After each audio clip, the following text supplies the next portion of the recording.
सभी विद्यार्थियों का एसवी चिल्ड्रन एकेडमी रावला मंडी के ऑनलाइन प्लेटफॉर्म पे स्वागत है। कक्षा 10 विषय सामाजिक विज्ञान और सामाजिक विज्ञान का एक पाठ हम पूरा कर चुके हैं, पहला, जिसका नाम था स्वर्णिम भारत। यानी स्वर्णिम भारत का मतलब भारत का जो काल था, शासन व्यवस्था का काल था, वो स्वर्ण काल रहा था, सोने की चिड़िया थी। अब दूसरा अध्याय पढ़े और दूसरे अध्याय का नाम है संघर्षकालीन भारत। यानी अब भारत की जनता, हिंदुस्तान की जनता संघर्ष करेगी और वो पढ़ेंगे 1206 से 1757। 1206 में मुस्लिम लोग आ जाते हैं और 1757 तक बात करेंगे, इसमें अंग्रेज पहुंच जाते हैं। मुस्लिम लोग आए, मुगल आए, उसके बाद में बहुत तरह के शासक आए और लास्ट में अंग्रेज आ गए। तो हमने खूब सारा इस पार्ट में संघर्ष किया, तो दूसरे पार्ट में पढ़ेंगे संघर्षकालीन भारत, जहां पढ़ा था स्वर्णिम भारत और 1206 ईस्वी तक पढ़ा था ना। अब 1206 ईस्वी से 1757 ईस्वी तक पढ़ेंगे। पहला पार्ट देखिए, हमने लास्ट पढ़ लिया, कुषाण वंश पढ़ा था, उसमें प्रश्न उत्तर कर लिए थे। यहाँ देखिए, मैं सीधी बात करता हूँ, मोहम्मद बिन कासिम आया था 712 ईस्वी। मोहम्मद बिन कासिम कब? 712। ठीक है, ऊपर कुछ लाइनें लिखी हुई है कि अमर खलीफा के समय 636 में अरबों का पहला समुद्री आक्रमण ठाणे पर हुआ था। किताब कुछ लाइनें लिख रखी है ना, मैं थोड़ा सा पढ़ के बता देता हूँ। भारत पर लगातार विदेशी आक्रांताओं ने आक्रमण किए, विदेशियों ने आक्रमण किए। भारतीयों ने इन आक्रमणों का वीरतापूर्ण प्रतिरोध किया, संघर्ष किया। भारतीयों ने प्रारंभिक अरबी और मुस्लिम आक्रांताओं को पराजित कर खदेड़ दिया। अमर खलीफा के समय 636 ईस्वी में अरबों द्वारा पहला समुद्री आक्रमण ठाणे पर किया गया, ठाणा मुंबई के अंदर। किताब फतूह-उल बुल्दान में उल्लेख है कि अरबों का यह अभियान विफल रहा। इस किताब में यह मिलता है कि अरबों ने आक्रमण तो किया था लेकिन विफल रहे। इसके बाद बड़वास, बड़ौच और सिंध के डेबाल बंदरगाह पर अरबों का आक्रमण हुआ, यह आक्रमण भी असफल रहे। चचनामा में उल्लेख मिलता है कि डेबाल के संघर्ष में अरब सेना नायक मुगाइदरा पराजित हुआ और मारा गया। ये बातें हैं एग्जाम में, यहां से भी आती। फोक्स चलता है, मोहम्मद बिन कासिम 712 ईस्वी में आते हैं मोहम्मद बिन कासिम, और उस समय सिंध का राजा होता है। जो सिंध है ना, आज तो वर्तमान पाकिस्तान में है, लेकिन वो सिंध पहले हिंदुस्तान में हुआ करता था। हमारे भारत को हिंदुस्तान कहते हैं। सिंध का राजा था दाहिर। सिंध का राजा कौन था? दाहिर सेन था। उसने इससे क्या किया? मुकाबला किया। किसने? सिंध के राजा दाहिर सेन ने इस मोहम्मद बिन कासिम से 1712 में मुकाबला किया और कड़ी संघर्ष में ये जीत रहा था। इसमें कड़ी संघर्ष कर रहा था। ये एक आता चचनामा में उल्लेख है, ग्रंथ है चचनामा। चचनामा में उल्लेख है कि दाहिर सेन क्या है? जीत रहा था। भयंकर संघर्ष हुआ, यानी अरबों को चारों ओर से जकड़ लिया। ठीक है, किसको? अरब आक्रमण थे ये, अरब। और ये था गैर मुसलमान।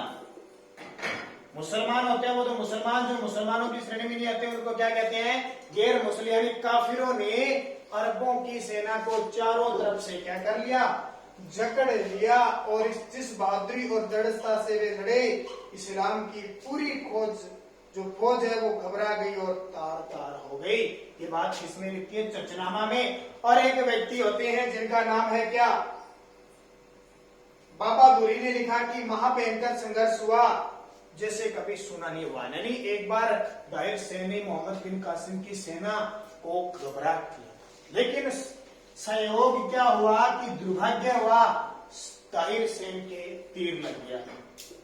दाहिर सेन के तीर लग गया और उसकी वही क्या हो गई? मृत्यु हो गई। और इसके बाद में इसकी रानी ने किले की रक्षा की। रानी बाई ने किले की रक्षा की और राजकुमार था जेसिया। रानी बाई व राजकुमार है जेसिया ने किले की रक्षा करने की कोशिश की, डटे रहे, लेकिन कामयाब नहीं हुए। तो क्या है? शुरुआत होती है, मोहम्मद बिन कासिम एक अरब था। अरब आक्रमण करने का मतलब है अरब देश से आते। आप नाम सुनते हैं ना, सऊदी अरब, ईरान, इराक, तुर्की, ये सारे अरब देश है। मोहम्मद बिन कासिम 712 में सिंध के राजा दाहिर सेन से युद्ध लड़ते हैं और सिंध के राजा ताहिर सेन बाबा धोरी कहते हैं कि बड़ा जबरदस्त संघर्ष हुआ जैसे कभी सुना नहीं था। और चचनामा में कहा जाता है कि काफिर यानी गैर मुसलमानों का अरबों के मुसलमानों पर इतना भयंकर जीत संघर्ष था कि मुसलमानों की जो फौज है वो ताई त्राही मच गई, अफरा तफरी मच गई और भागने को मजबूर। लेकिन दुर्भाग्य हुआ कि सिंध के राजा ताहिर सेन के तीर लग गया, तीर लगने से उसकी मृत्यु हो गई। और अंत तक इसकी जो रानी थी, रानी बाई और राजकुमार जैसिया डटे रहे लेकिन कामयाब नहीं हुए। ये अरब आक्रमणकारी आ गया मोहम्मद बिन कासिम, उसके बाद में आया मोहम्मद गजनवी। मोहम्मद गजनवी आया, इसने भी खूब सारे युद्ध लड़े थे। मोहम्मद गजनवी ने भी, ये भी आ गया। मोहम्मद गजनवी के बाद आता है मोहम्मद गोरी, नाम सुना होगा आपने। मोहम्मद गोरी आया और इस मोहम्मद गोरी को भी टक्कर दी जाती है पृथ्वीराज, ठीक है। मोहम्मद गजनवी को भी दी जाती है आनंदपाल के द्वारा, भीम सेकंड के द्वारा, इनके द्वारा दी जाती है। मोहम्मद गोरी आया, पहले याद रखना मोहम्मद बिन कासिम आया, फिर मोहम्मद गजनवी आया, फिर मोहम्मद गोरी आया, जिसको पृथ्वीराज चौहान तृतीय ने कड़ी टक्कर दी थी। 1191 और 1192 के दो युद्ध हुए थे। त्राइन का प्रथम युद्ध, त्राइन का द्वितीय युद्ध, जिसमें 1192 ईस्वी में क्या पृथ्वीराज चौहान ने हार गया। याद रख लो ना, मोहम्मद गोरी पृथ्वीराज चौहान दोनों में टक्कर होती है। पहले तो बहुत बार पृथ्वीराज चौहान जीत जाते हैं, लेकिन अंत में 1192 के त्राइन के द्वितीय युद्ध में मोहम्मद गोरी पृथ्वीराज चौहान को हरा देता है। अब हरा दिया। अब बात हम पढ़ते हैं सबसे पहले 1206 ईस्वी में, ठीक है। जब भी 1192 में पृथ्वीराज को हराया, अब भारत की जनता संघर्ष करने लगी और एक वंश चल गया, गुलाम वंश। कौन सा वंश? गुलाम। यानी कहे दिल्ली सल्तनत की शुरुआत हुई। दिल्ली सल्तनत चली 1206 ईस्वी से लेकर 1526 ईस्वी तक। यह आंकड़ा याद रखना आपको। दिल्ली सल्तनत कब से कब तक चली? 1206 से लेकर 1526 ईस्वी तक। अब ये क्या है? दिल्ली को इन्होंने राजधानी बनाई थी। 1206 से स्टार्ट हो गया काम, इसलिए इसका नाम सल्तनत, मतलब सुल्तानों ने क्या राज किया, तो दिल्ली सल्तनत। अब पहला वंश कौन सा है यहाँ पे? गुलाम वंश। कौन सा? गुलाम वंश। ये 1206 से लेकर 1290 तक आया। याद रखना, ये सन याद रखोगे ना तो इस पाठ की कहानी पता लगेगी। गुलाम वंश के बाद एक एक करके सभी पढ़ेंगे। खिलजी वंश आया। खिलजी वंश आया 1290 से लेकर 1320 तक। तीसरा आया तुगलक वंश। कौन सा वंश? तुगलक वंश। 1320 से लेकर 1414 तक आ गया। 2-3 हो गए। याद रखना, गुलाम, खिलजी, तुगलक। फिर चौथा सैयद वंश। कौन सा वंश? सैयद वंश आया और ये 1414 से लेकर 1452 तक आया। और लास्ट आया लोधी वंश। सारों की डिटेल राजा पढ़ेंगे अभी अपनी। लास्ट आया लोधी वंश 1452 से लेकर 1526 तक। ये आपको एक तो कालक्रम याद होना चाहिए। सबसे पहले गुलाम, फिर खिलजी, तुगलक, सैयद, लोधी। 1206 से 1290, 1290 से 1320, 1320 से 1414, 1414 से 1452, 1452 से 1526। सबसे पहला वंश आता है गुलाम वंश 1206 से 1290। गुलाम नाम क्या है? गुलाम। इस गुलाम वंश का जो संस्थापक था, इस गुलाम वंश का संस्थापक याद रखना, कुतुबुद्दीन ऐबक। इस गुलाम वंश को यामिनी वंश भी कहते हैं। कौन सा वंश कहते हैं? यामिनी वंश भी कहा जाता है। इसे इलबरी वंश भी कहा जाता है। इलबरी वंश। 3 नाम है। क्वेश्चन आ जाए। यामिनी वंश का संस्थापक कुतुबुद्दीन ऐबक। कुतुबुद्दीन ऐबक 1206 में गद्दी पर बैठकर 1210 में इसकी मृत्यु हो जाती है। यामिनी वंश, इलबरी वंश, गुलाम वंश, इसका संस्थापक कुतुबुद्दीन ऐबक था। पहला वंश बन गया। अभी कुतुबुद्दीन ऐबक का कौन था और इसका नाम गुलाम वंश क्यों रखा? ठीक है, क्यों रखा गया? तो ये आपके लिए इंपॉर्टेंट है, क्योंकि ये कुतुबुद्दीन ऐबक जो हमने बात की थी मोहम्मद गोरी, जिसने किसको हराया था? मोहम्मद गोरी ने पृथ्वीराज चौहान को हराया था ना, पृथ्वीराज चौहान तृतीय को हराकर मोहम्मद गोरी का गुलाम था कुतुबुद्दीन ऐबक। इस कुतुबुद्दीन ऐबक को भारत का साम्राज्य प्रशासक बना दिया कि तू संभाल, मैं वापिस चलता हूँ।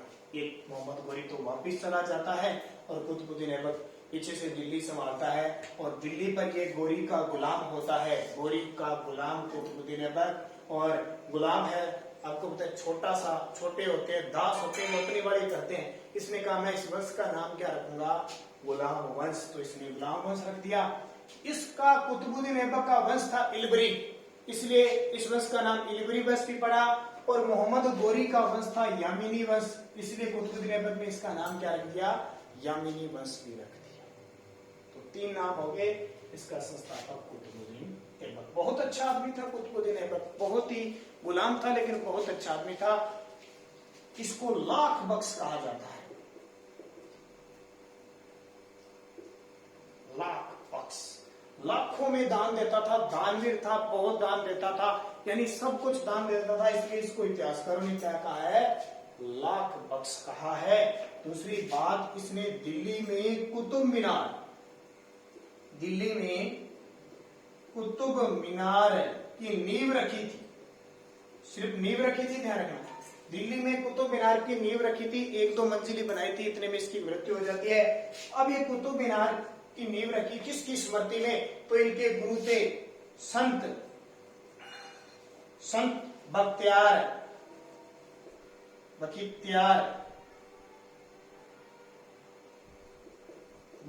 काकी, ठीक है। इनका नाम पूरा और देखना क्या है, इनका पूरा नाम है सूफी संत ख्वाजा कुतुबुद्दीन बख्तियार काकी, ठीक है। मैंने शॉर्टकट में लिख दिया, बख्तियार काकी की स्मृति में इन्होंने कुतुब मीनार का निर्माण क्या करवाया, शुरू करवाया। उसके अलावा इन्होंने क्या किया,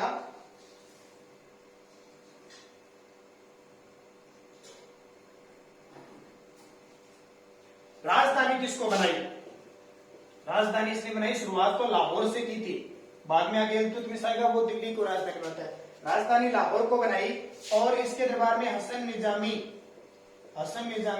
एक साहित्यकार था, उसको संरक्षण प्राप्त था। अब ये चीजें कर दी। इसकी सबसे ज्यादा इंपॉर्टेंट है, दिल्ली सल्तनत का कौन सा शासक चौगान खेलते हुए घोड़े से गिरने से उसकी मृत्यु हुई, ये कुतुबुद्दीन ऐबक। चौगान खेलते हुए घोड़े से गिरकर 1210 में मृत्यु हुई, ठीक है। चौगान क्या, तो पोलो खेल, आपने देखा होगा पोलो, आज जाके सर्च लगाना, मोबाइल में लगाना, चौगान या पोलो, घोड़े पर खेलते खेलते साथ साथ में ऐसे खेलते हैं, ऐसे खेलते रहते हैं ना, तो कई बार गिर जाते हैं, उससे मृत्यु हो जाती है। तो याद क्या रखना है, गुलाम वंश 1206 से 1290 तक चला, यामिनी वंश और इलबरी वंश इसको कहते हैं। इसका संस्थापक था कुतुबुद्दीन ऐबक, जो मोहम्मद गोरी का क्या था, गुलाम था। 1206 में गद्दी पर बैठा और 1210 में इसकी क्या हुई, मृत्यु। लाख बख्श कहा जाता है इसे। दिल्ली में कुतुब मीनार की नींव रखी, अपने गुरु संत ख्वाजा कुतुबुद्दीन बख्तियार काकी की स्मृति में रखी, और राजधानी कौन सी बनाई, लाहौर बनाई। हसन निजामी को इन्होंने संरक्षण दिया था, और खुद 1210 में चौगान खेलते हुए घोड़े से गिरने से इनकी क्या हो गई, मृत्यु हो गई। समझ में बात आ गई। ये गुलाम वंश का पहला शासक पूरा, ऐसे जैसे मैं बता रहा हूं ना वैसे याद करना है। ऐसे याद हो गया तो समझ लो क्या याद हो गया कि सामाजिक में 90+90 नंबर पक्के हैं आपके, बस याद करना आपका काम। अब देखो गुलाम वंश है तो गुलामों की जड़ी लगी, एक और गुलाम आ गया, अगला शासक आ गया इल्तुतमिश आ गया। 1210 में मृत्यु हुई, 1210 से 1236 ईस्वी में इल्तुतमिश। क्या याद रखना है, कुतुबुद्दीन ऐबक का गुलाम व दामाद, गुलाम तो था और दामाद भी था। इल्तुतमिश कुतुबुद्दीन का क्या था, गुलाम भी था और दामाद भी था, ठीक है, ये ध्यान रखना। अब कुतुबुद्दीन ऐबक तो उस समय गद्दी पर बैठा जब भारत पर ज्यादातर मुस्लिम नहीं थे और नया नया साम्राज्य मिला था, लेकिन वास्तविक साम्राज्यकर्ता किसको माना जाता है, वास्तविक साम्राज्य का संगठनकर्ता पूछे तो कौन है, इल्तुतमिश, ठीक है। 1226 में इल्तुतमिश ने रणथंबोर जीता। ये हमारे राजस्थान के सवाईमाधोपुर में है। और 1227 में इसने क्या किया? 1226 में तो रणथंबोर जीता, 1223 है यहाँ पे, 26 में 27 में 23 में इसने मालवा के सुल्तान पर आक्रमण किया। मालवा के सुल्तान पर आक्रमण किया और बिल्ला दुर्ग जीता। बिल्ला का दुर्ग जीत लिया। मालवा के सुल्तान पर आक्रमण किया और इसने ग्वालियर व जालौर पर भी अधिकार किया था।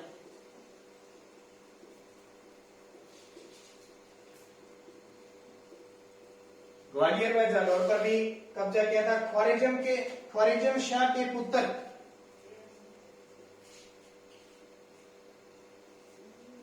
ख्वारिजम शाह के पुत्र कौन? ख्वारिजम शाह के पुत्र मकबरनी को